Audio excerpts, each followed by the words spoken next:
Good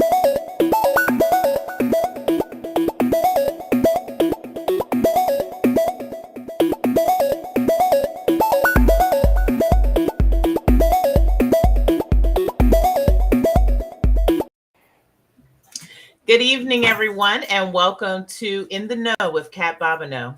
Today, my extra special guest is Dr. Sharon Kennedy, who is the Director of Manufacturing at Colgate-Palmolive. Thank you for being on the show. Thank you, CaT. I'm glad to be here. I think this is a wonderful thing that you're doing. Thank you. I appreciate that. So, as Director of Manufacturing, what does that title really mean? Yeah, so very, very interesting. So I actually am the director for a big home care plant for Colgate-Palmolive. And so essentially I'm responsible for this entire plant. And we make all of the home care products for Colgate for North America. And so some of the big brands you probably know are Palmolive, Ajax, Fabuloso. So my plant is responsible for all of that. And my job is to make sure that plant is running efficiently and that we can run so that the business at the end of the day makes a profit. Oh, wow. I did not realize Fabuloso fell under the Palmolive realm. Yes. Colgate has a lot of brands that people are not familiar with. Yes, but definitely. Oh, wow. So being in charge of a plant, do you go in every day to see what they're doing, or how does that work? Yes. So you asked that. That's a good question. My whole career has been in research and development, and so I'm honestly just starting this role as the plant director in our supply chain. Our supply chain organization. So yes, I have to go in every day. We have people who are working 24 hours a day. And as a plant manager, I need to make sure that they see that I'm in there with them and I'm not asking them to do something that I wouldn't do. So I try to go in as much as possible. I'm trying to get out on the floor as much as possible to see what they're doing, to actually see the machine operate. I mean, it's an amazing thing actually to see and to witness how much product that we put out on a daily basis. Wow. Did you say people are there 24 hours a day? 24 hours a day. Our operation Wow. is I think that we take that for granted, because I have Palmolive dish soap in my kitchen right now, but I think we don't think about, what's going on to manufacture it. Exactly. Yes. So lots of people doing things, like I said, 24 hours a day to make sure that you get your Palmolive. That's awesome. So how did you get into this field? How did you get into research and development? Yes. So I have a PhD in physical chemistry. And honestly, when I started on this track to get so I have an undergraduate in chemistry and a PhD in physical chemistry. And honestly, in my mind, when I was going to grad school, I was going into academia. I was going to be the best professor ever. And I did a postdoc after graduate school, and I found that I like fast paced. So I explored industry. I had an interview and I went back to Colgate, and it was an amazing facility and people were nice. And I said, okay, I'll do this for a few years and go back to academia. But that was 20 years ago. So that's actually how I started. I did start in a very fundamental role, like surfactant science. So I was managing a surfactant science lab the first part of my career. Oh, so for the audience, what is surfactant? Yeah, so surfactant are molecules that bring two opposite things together. So typically oil and water. So you have one side that's soluble in oil, and we call it now I'm forgetting the part that's soluble in water is hydrophilic. The part that's soluble in is hydrophobic. And so it's one molecule, and it actually brings oil and water together. And so that's what makes your dish liquid work so well. That's what makes your actual dish detergent like for fabric and everything works well. Those surfactants that are able to bridge the gap between oil and water. Oh, and I did my PhD in that same area. Oh, wow. Okay. Yeah. I mean, we are always being taught that oil and water just doesn't mix, but we found a way to make it mix, which is cool. And we have a comment or a question from Danielle asking, is that we call that a polymer?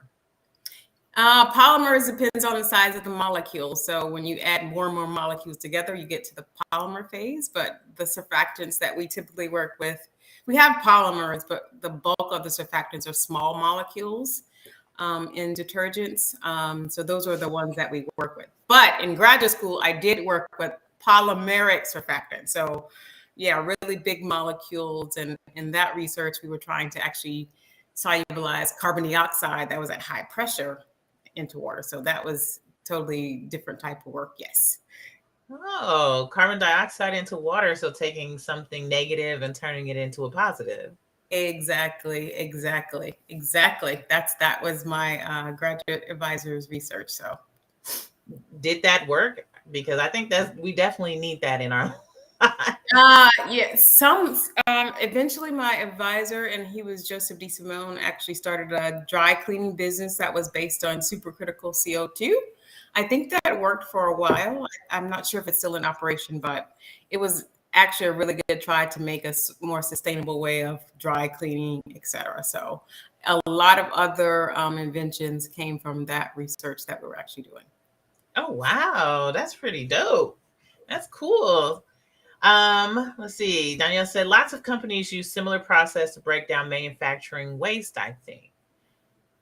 Yeah, I think there's always that research happening, where they're definitely trying to figure out the best way to get rid of waste without making the problem on Earth bigger.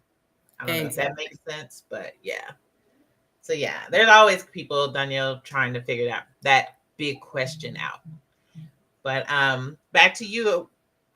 Excuse me, what made you go into chemistry in the first place? Yeah, that's also an interesting story because in high school, I actually went to a very small high school from a very small town, and I never took a chemistry lab because our lab was down. So I took the class, but never the lab. And I actually went into chemical engineering. And honestly, I did that because they sent all the lovely brochures, and this is the highest paid engineering you can actually go to make a good salary, right? So, yeah, parents, focused on making sure the next generation are able to, grow and be better. So that was the initial thing. But I started out in chemical engineering. I did internships every summer at big chemical plants. I did not enjoy those internships. And then I took a chemistry class. Actually, it was a physical chemistry class. And I understood the rationale behind it. It made sense to me. I can combine math and science. And so I then fell in love with chemistry then because it made sense to me and I could see using it. And so I switched in my last year to chemistry. And then from there, I went on to get that PhD in physical chemistry. That's really cool because I am the complete opposite of chemistry. I took the chemistry class and that was speaking Mandarin to me because I could not get I don't think I can get the math aspect of it, with the extra letters and the numbers.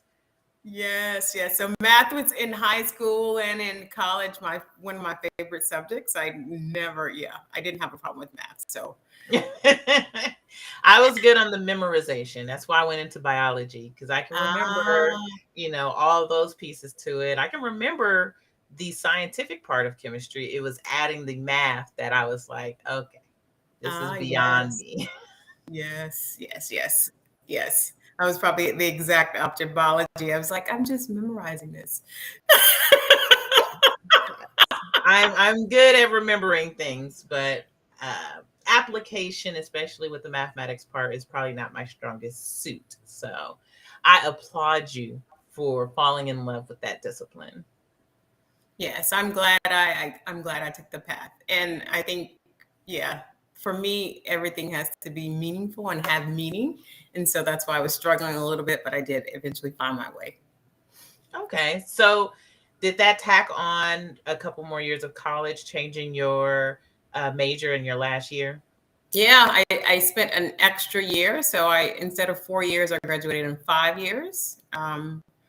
Seriously, I 4 years of chemical engineering classes and then really switched the last year. So I took a couple of more French classes and things like that. But yeah, that extra year. And I did another internship post undergraduate to make sure that I wanted to stay in chemistry. So yes, I took the time to do what I wanted to do that I thought was right, and to prepare me for the next stage. Okay, so then you went to college, internship, and then did you go straight into a PhD program? I did not. I did not. So I actually took those 5 years, and then I took the summer off because I wanted to get an advanced degree. But I didn't know because I had just switched, right? So I wasn't on this track, and I knew I wanted to go to this school afterwards. So I took a summer off. I actually worked, I think, for Microsoft at one point, like as a person solving problems on the phone. But really taking that time to figure out where I wanted to go, like which area of chemistry I wanted to study in. So 6 months. And in that 6 months, I applied for the graduate schools, and I got into the University of North Carolina. Oh, okay. Do we call that UNT? UNC Chapel Hill, yes. Chapel Hill. Go Tar Heels. Okay. Well, congratulations. And then after you went to get your PhD, was Colgate-Palmolive right there? Was it something you were looking into, or did they come to you? How did you get into that? Research and development.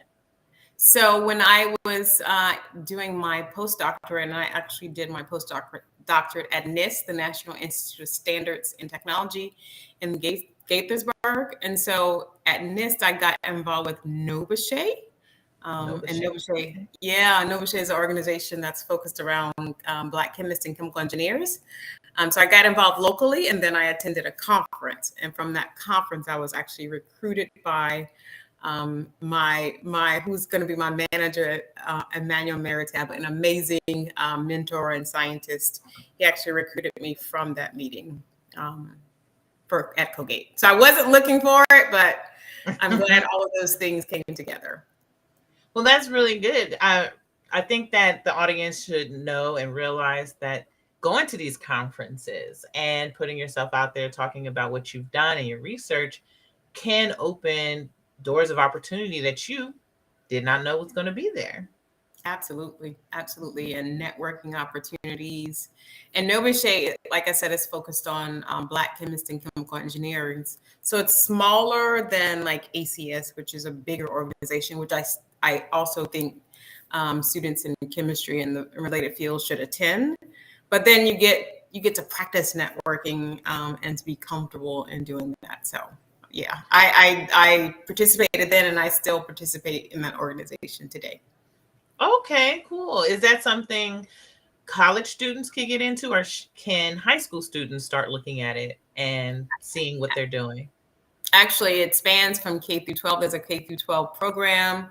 College students, they're college chapters. So when I went to North Carolina A&T undergraduate, there was a Novachet chapter there, and then there are professional chapters. So you can join at any level depending on where you are in your either education or professional career. Great. I had to write that down. I did not realize that they were K through 12. And we're always trying to do STEM things for our youth out here in Oakland. So I'm going to have to look them up and see what they have for the K through 12. Definitely. Amazing science fairs. We used to have a very strong National Science Bowl, and we're trying to get that back together. It dropped off from COVID, but definitely where students from all over the country are coming to participate in this scientific bowl. So is that kind of similar to there was a movie / documentary that came out, I don't know if you saw it, called Science Fair. And it was the big science fair from around the world. People come, and before COVID, of course, they used to go to LA and just do like the top tier of students from around the globe doing science fairs as high school students.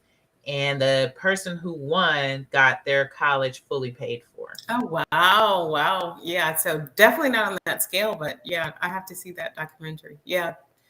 Not on that scale, but I'm always impressed when I see the students presenting. There was one young man who talked about this idea he was like, I'm going to patent it. I think he was in like 10th grade and he was already thinking about patenting his idea. And it was something for sustainability too. So yes. Well, that's great. That's awesome. I love seeing kids engaged like that. And, we don't think that, sometimes we don't think that they're following those footsteps or thinking on that grand of scale. And then they blow your mind and you're like, oh, Exactly. okay. Exactly. So, hey, Tyresha, I see you joining, and Danielle. Oh, K through 12. Yes, I think it's awesome as well.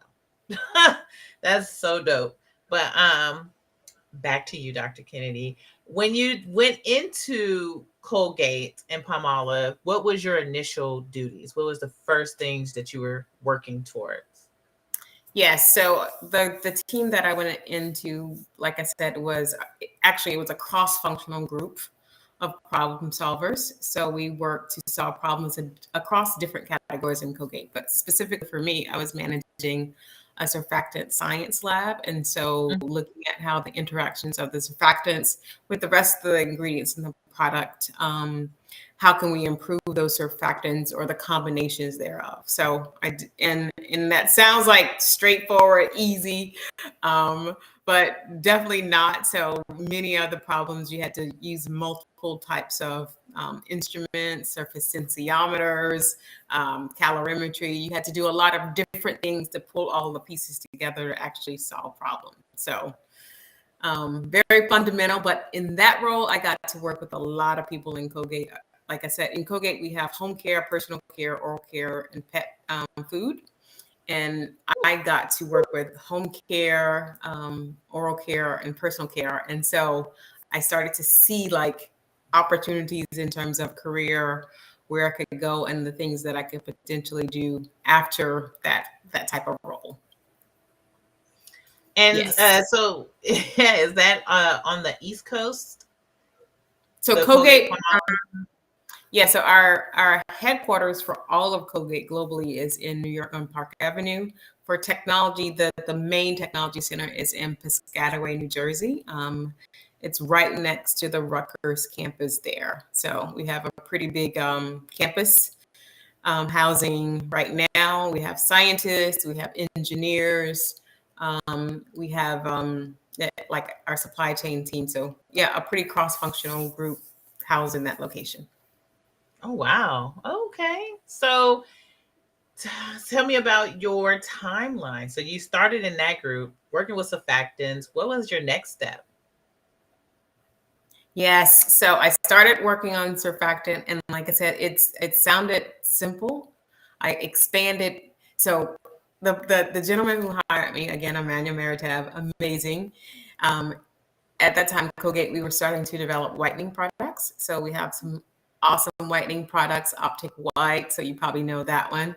So we were starting to really invest in research to make these new formulations. And he was like, Sharon, I think we need to do electrochemistry because whitening is all about electrochemistry. So I actually bought this new equipment to start looking at electrochemical reactions that could increase whitening efficacy. And then it just so happened I started working with our toothbrush group. And so I got the opportunity to work directly with them. And that led into my next role, which was in toothbrushes. And at that time, we call it device plus chemistry. So I got to work on some really cool things where we're integrating chemistry and devices. The one that launched was the Optic White toothbrush plus pen. That was, my main project, first project, and eventually it finally launched. So surfactant science, I did toothbrushes for 5 years in device plus chemistry. And then after that, I did, so in Colgate, we have like what I would say for a PhD scientists, we have maybe more traditional roles like early research or more advanced research. And then we have product development. So these are the people who are actually making the products from ingredients that are coming from our advanced research teams. And then we have these teams focused on scale up. So I wanted to do a more traditional role, and I went to product development for underarm products. Some very nice projects there. Underarm products are very complex chemically. And so yes, very, very complex. People don't understand those aluminum salts and actually how they work. So did a lot of work around that area, did that for 3 years. And then I wanted to do something, still around the core roles, but something more different to stretch myself. So I asked for an external or international assignment rather. So I moved from there to Mexico City, where we have another technology center. Mm-hmm. Mexico City, I led our hair care team, and that's also surprising for people outside of the US. So Colgate-Palmolive, we have a really big hair care program that's focused for the Philippines, for Brazil, for Mexico. So I led the group that was responsible for global product development for hair care. That was fun. Hair care is like totally sexy. You put all these videos in there. And I loved it because all of your slides are like beautiful. So you just have these beautiful women with all of your slides have like, gorgeous women. And then from hair care, I went to lead underarm products again. So, and this time I was leading both the product development and the scale up team. So when I went to Mexico, I started managing teams and then bigger teams. And after I was in that role for 2 years, I went on to Brazil, Sao Paulo, to another technology center. And that point, I was leading the entire technology group. And that team was focused around oral care. So, wow. Yes, I did that up until this year into this new role where I'm now the director of manufacturing. So you've worked in oral care, Under Armour, and hair care. Yes.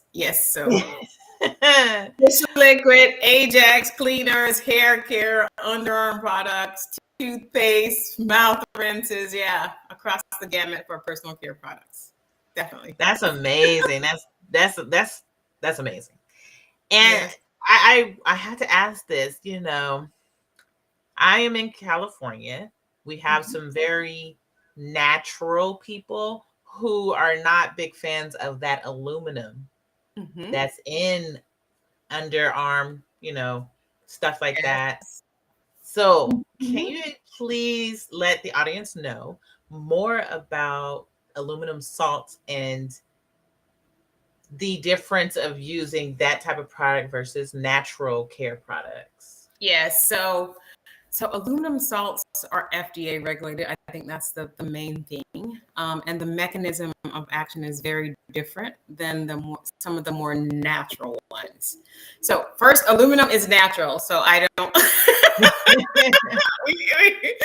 I mean, there's some processing that has to happen to make it efficacious, but we start with aluminum, which is very natural. So the way aluminum salts work is that they actually form this kind of polymer inside the sweat glands, and that's how it actually blocks the sweat from actually coming. So they actually form this little plug over time, and it reduces the amount of sweat.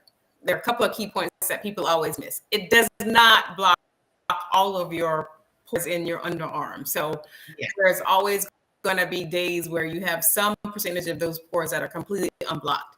This plug is not forever, because if it was, it would be like this, super solution that everybody would love that they would never sweat again. It does not. These plugs form and then they disappear over time. So that's why you have to use antiperspirants daily. The other more natural are not antiperspirants. So you don't have this mechanism forming inside the plugs. They actually either just reduce malodor, so reduce the ingredients that actually cause malodor, or they get rid of bacteria, and bacteria is the cause for that malodor.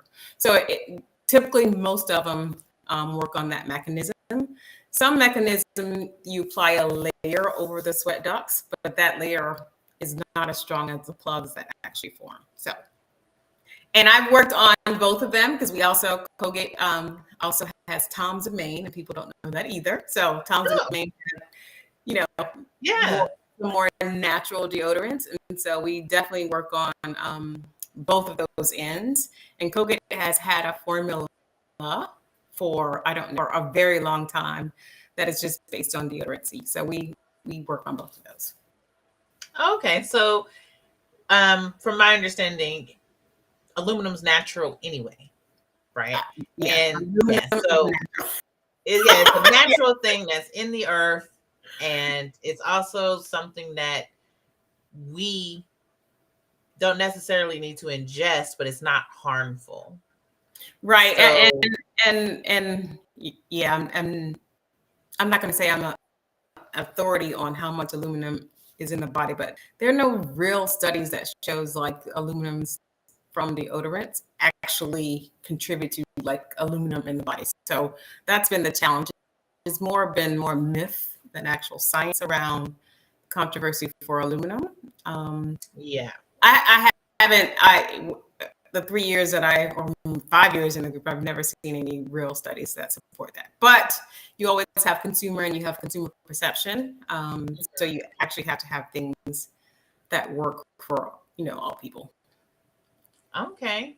So, one of the questions is, are they trying to eliminate metal from deodorants? So the deodorants don't actually have metal salts in them. So they usually have some type of antibacterial ingredient or fragrance that actually will just mask the odor. So I'm trying to think of some of them are natural antibacterial ingredients. It's in zinc. So the Thompson main formula has zinc in it. So zinc is a natural antibacterial, so it reduces the amount of bacteria you have. But yeah, I guess that can be considered a metal, but they don't have metal salts. I was gonna let you finish. I was like, it's still a metal, but okay. Yes. Okay. So answer is not really, because that is a misperception of metal being bad for you. Exactly. And the other thing is people don't know what they're buying. So when you go down the aisle for deodorants, people assume that everything is a deodorant. Everything is not a deodorant. Some are antiperspirants that have the aluminum salts, and some are deodorants. Next time, everybody, when you go look, make sure you read the label. I see. There is a difference between deodorant and antiperspirant. Gotcha. Exactly.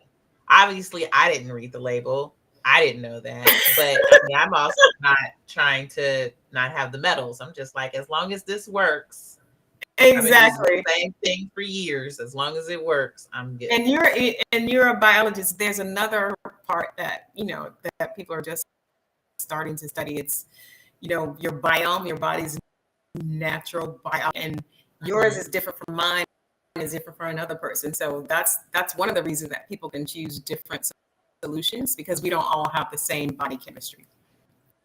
Right. Exactly. And sometimes what works for me doesn't work for others. I had someone ask me a few years ago, like, your skin is so soft, what do you use? And I was like, lotion, like soap and lotion. I don't know what else to tell you. And they're like, you don't use nothing special?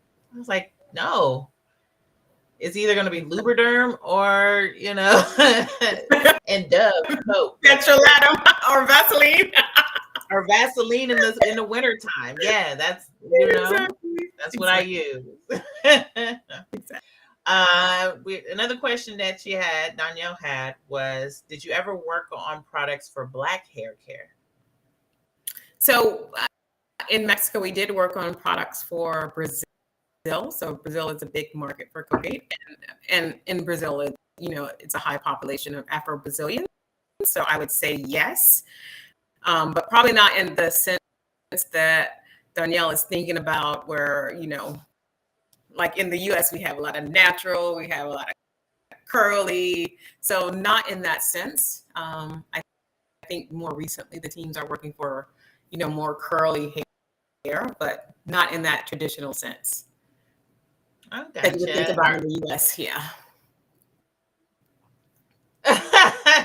She said, sorry, CaT, you have alien super soft skin and it's not normal. I'm sorry. It's literally Dove soap and Lubriderm. Those jeans. That's all it is. There's nothing else happening on this. I don't know. But why does Colgate-Palmolive focus on like Mexico and Brazil hair products, but not United States hair products? Yeah, very, very interesting question. And I'll keep it generic. So if you're in the U.S. and you go into a hair care store, I mean, there is a gazillion kind of products everywhere, and so I think they might have had a hair product, you know, maybe long time ago, but it's just a lot of competition. So we've had strong brands under, uh, like for instance, Palmolive, Optims, brands that are in Mexico also that have been strong forever. So they're part of those culture, and that's why we continue to focus on those instead of trying to come to the U.S. market where it's just a lot of competition in hair care. I mean, I'm confused when I walk into a hair care line in the U.S. Right? So Right. you'd have to invest a lot of resources to actually break through. So the strategic focus has been those other regions. Right. I mean, I believe it because, I recently bought some hair care product that was marketed towards Black people, and I actually had the chemist on my show, and so I was being supportive. It's like, I'm gonna buy this because I know who helped make this. And wow. I was like, and then I was like, my hair is really dry, and this probably is not for me. So, that's why I'm not going to say her name or the product, but it's so interesting because you're right, there's so many products and even just marketed towards Black hair care. But, all of our hair is so different that just because it works for you does not mean it's going to work for me. Yeah, and it's one of those things, sort of like the soaps. Like everybody's an entrepreneur. Everybody's like, I can make my hair care product, and a lot of people actually succeed. But there's just a lot of activity in that area, especially in the U.S. Oh yeah, absolutely. We got another question from Tavari. What is your favorite product? My favorite product. Wow, no one has ever asked me that. I caught you off guard a little. No, actually, nobody's ever asked me that. So I am going to say that the product that I like the most now is definitely Optic White toothpaste. And I like it because when I first tried it, it was very strange because usually it just tastes different from other toothpaste. I get a different mouth sensation, and then it keeps your teeth white too. So yeah, I'm going to say I'm going to go with that one now. And my backup probably would be still Total toothpaste. Yeah, so that one keeps your mouth healthy. So I also like that one. So those are the products that I'll probably use forever. I have definitely used the Total toothpaste mostly because it's been on sale. I don't think I ever see the Optic White on sale, but I might try it since you're recommending it. It's so different. And I can't speak to which variant, but and the toothpaste is made differently, right? It's made without as much water as regular toothpaste. So when it actually comes into your mouth, I think there's it feels like almost like a reaction to me. And so I like it. And the funny thing is my father likes Optic White toothpaste, and that's just a surprise. I've worked at Colgate 20 years. He's never asked for anything, but he asked for Optic White toothpaste. I think it's unique. Oh, that must be good stuff. Good stuff. I'm going to definitely have to go buy that one next when I run out of toothpaste. Yes. That's dope. Danielle said her favorite product is a whitening toothpaste too. Is it Optic White though? Because there's a difference. We are learning. Yeah, there's a difference. So it needs to be Optic White, okay?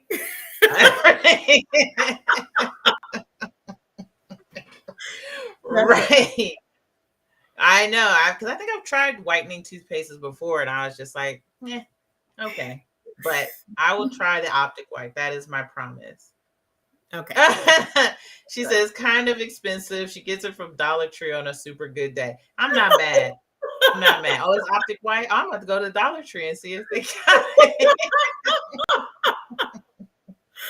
I'm gonna go to the store and buy you guys some Optic White and send it to you, okay? We like gifts here at In the Know with CaT Bobino. So if anybody listening, we take gifts.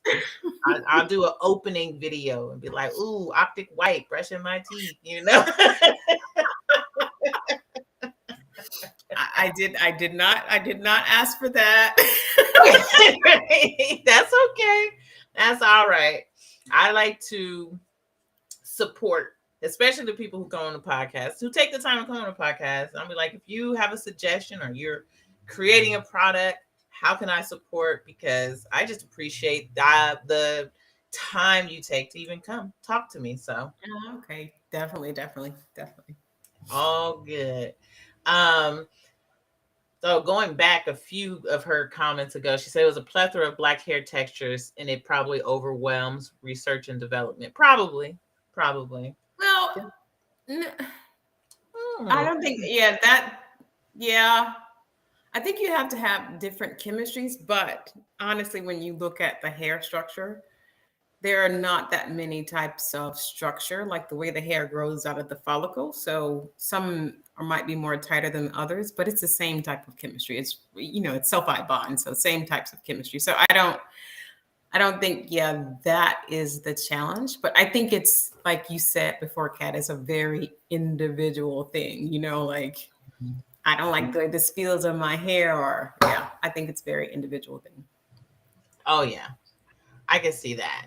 And I know, we always have or that discussion of the type of hair, that 1C, 2C, 4C, 3C, all of that good stuff. But at the end of the day, right, it's cleaning the scalp and cleaning the hair is really what you're trying to do. And clean the hair. And actually, it's the bonds. Like a lot of things are breaking the bonds. So you're trying to repair the bonds or put a coat of something on the hair to actually make sure the bonds don't break. Yeah. Then for me, that's keeping my hair like oiled or some type of cream, because it dries so quickly that I just be like, goodness, I could start a brush fire if I just rub it too long. Way too dry.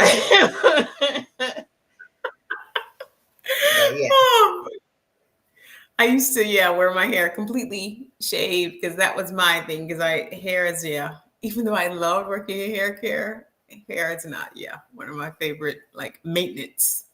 No. And I was trying to be like down and go natural this year. And I'm like, it's cool for the summer because I can wet it and all that stuff. But when winter hits and it's not moisturized, I don't know if this natural gonna last a full year, because sometimes it can be a lot of work. They took those afros that they used to have in the 70s. It took work for those.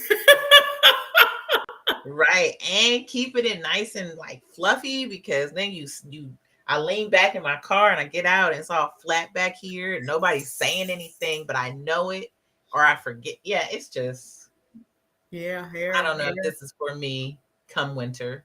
That may not go.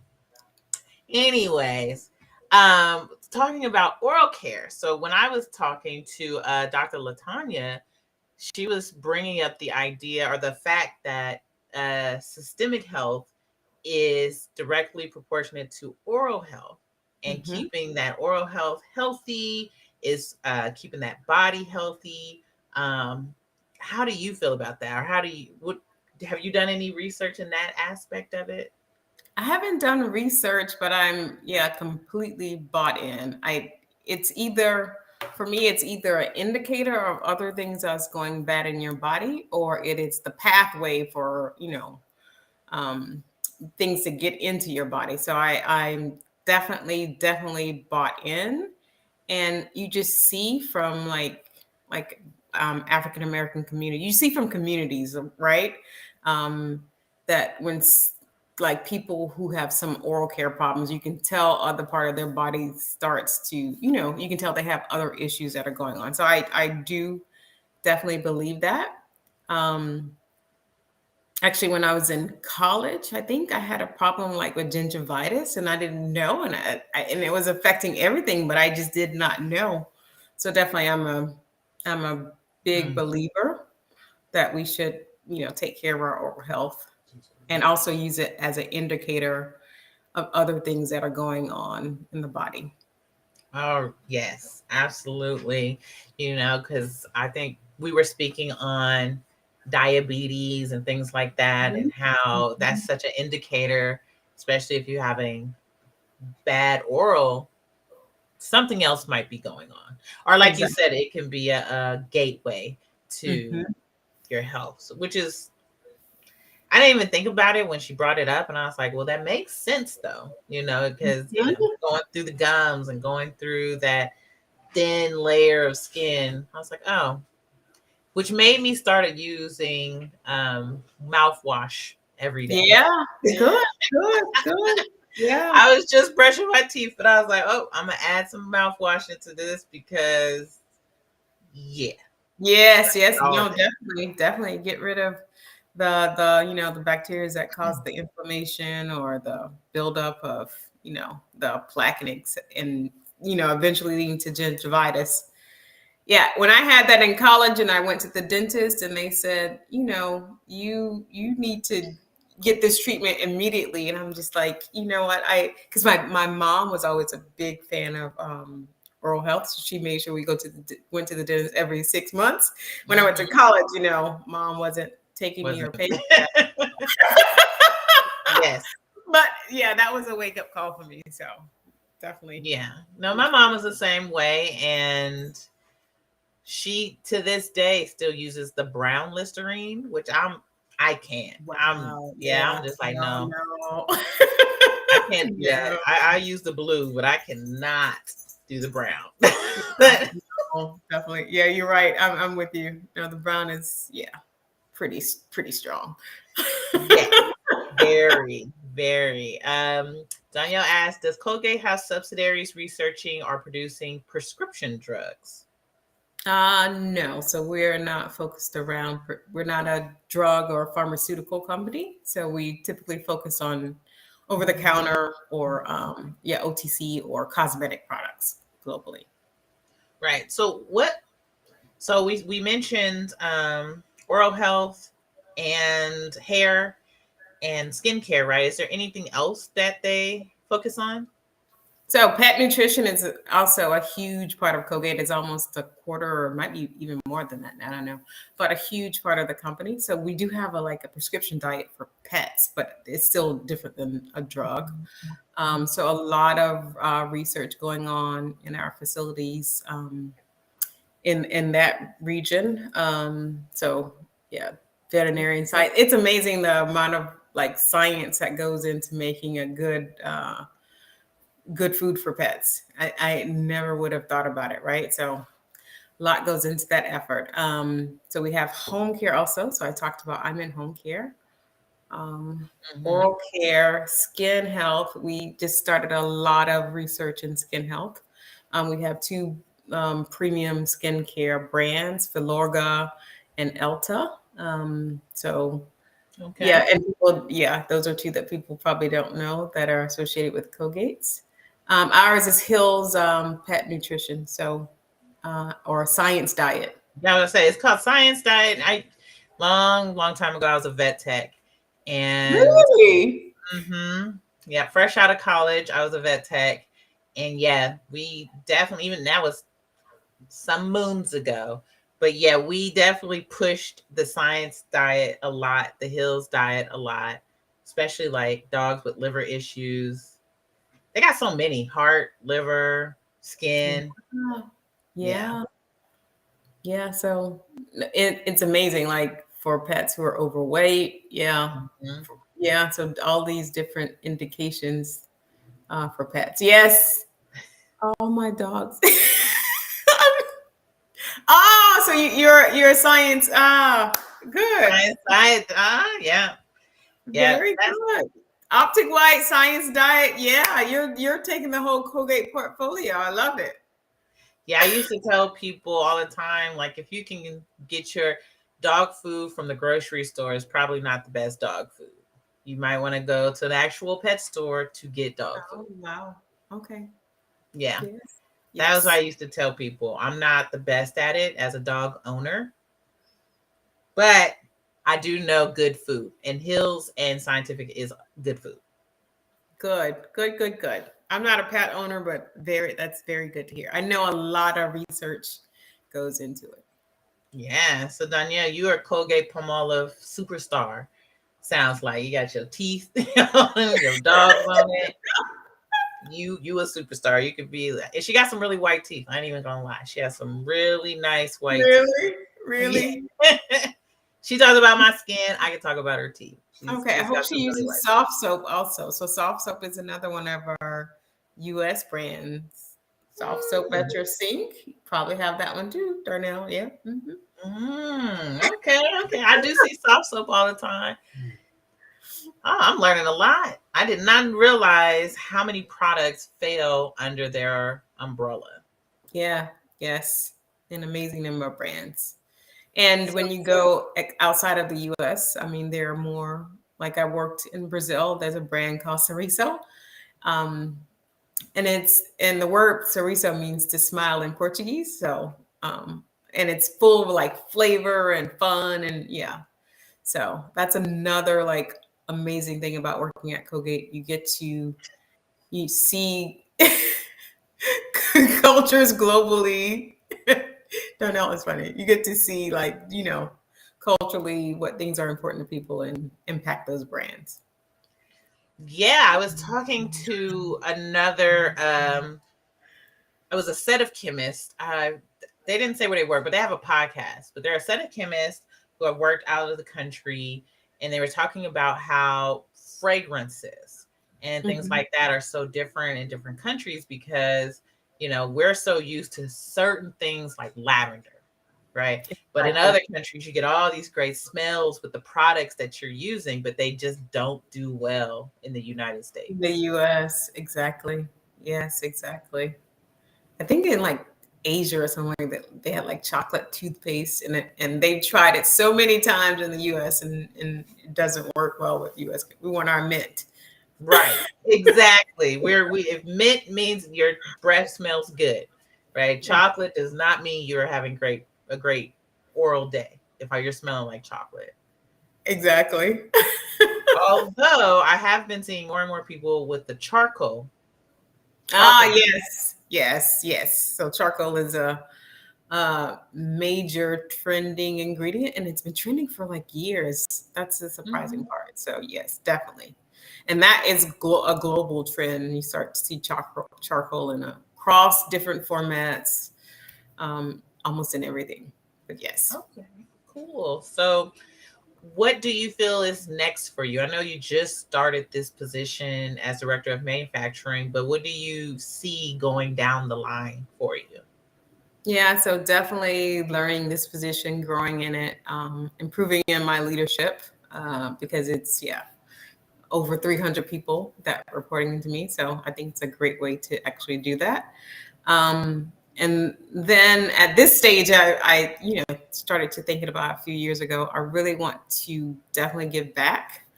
And so I'm still trying to figure out the best ways to do that. I work with No Bechet. I've been doing that. When I was in Mexico, we started me and one of my friends started a project about building confidence in women.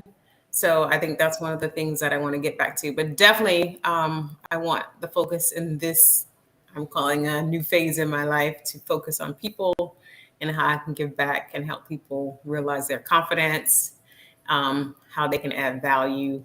And, I'm a real believer in superpower. So I think when everybody learns what their superpower is, that we can really change the world. So those are the things I want to do. I don't know in what format yet, but I'm definitely figuring it out.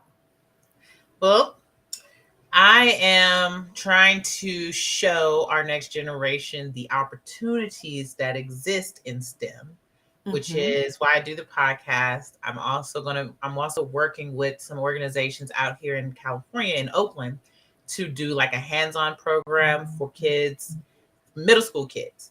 So I think that's very important because intuitively, I know that kids are dropping off in middle school. Since I started, we had this issue of STEM, the pipeline for STEM, and it's not getting better. So I really think, yeah, it's on my mind. We need to do more to actually improve this pipeline. And I think it's like middle school when you start to enter high school. So definitely. So I applaud you for this effort. Yeah, I definitely think, when you start to see what people are doing and different opportunities, like I never imagined that I could work in like 5 different countries, having a scientific degree. You don't think about that. So Exactly. And I've had the amazing opportunity with this podcast to learn about careers I had no idea about, and meeting great people in those fields. So if you can think of anything oral health related that we can tell these kids about and be like, hey, oral health is the job you can go into too if you like brushing your teeth every day. So, or even using soft soap or feeding your dogs great science diet, like any way to get the kids thinking about that. Please think of me and how we can incorporate it.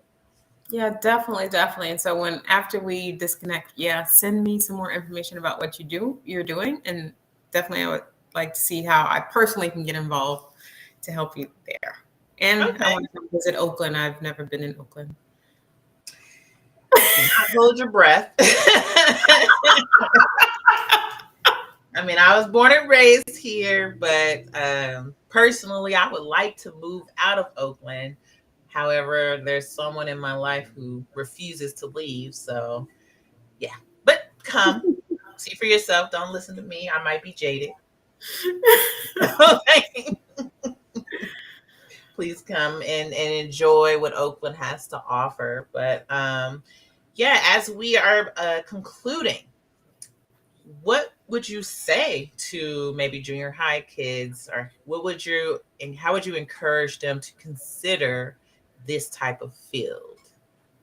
Yeah, I would say that, this opens up so many pathways. And that's what as a junior high student or somebody looking for the future, you want to explore how many pathways can I choose based on, this step and the next step that I take. So I think pursuing a degree or a career in a STEM field or scientific fields just open up so many pathways. You can still become a writer or artist or anything, but there are so many other things that you can explore if you, explore a degree or a career in STEM.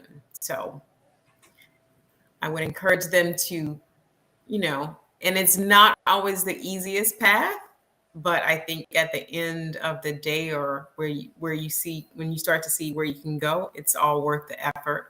So I would encourage them to hang in there. I would also encourage them to seek mentors, anybody that they need to actually help them along the way. I'm a big believer that, we can always help somebody else, and there's no reason to not ask for help. So, yes.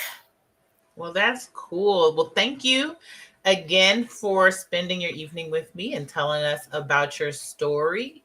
If you'll wait just a second. Yeah, and then if you wait, I'm so proud and impressed. So thank you. Thank you. I'm gonna end this, but you can stay put. You don't have to leave just yet.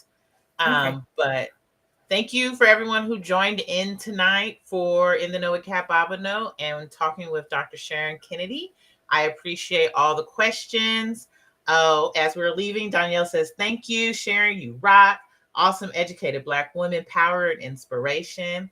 CaT, so glad you have such an awesome podcast to avail many of the great, really of the really vital information and potential opportunities.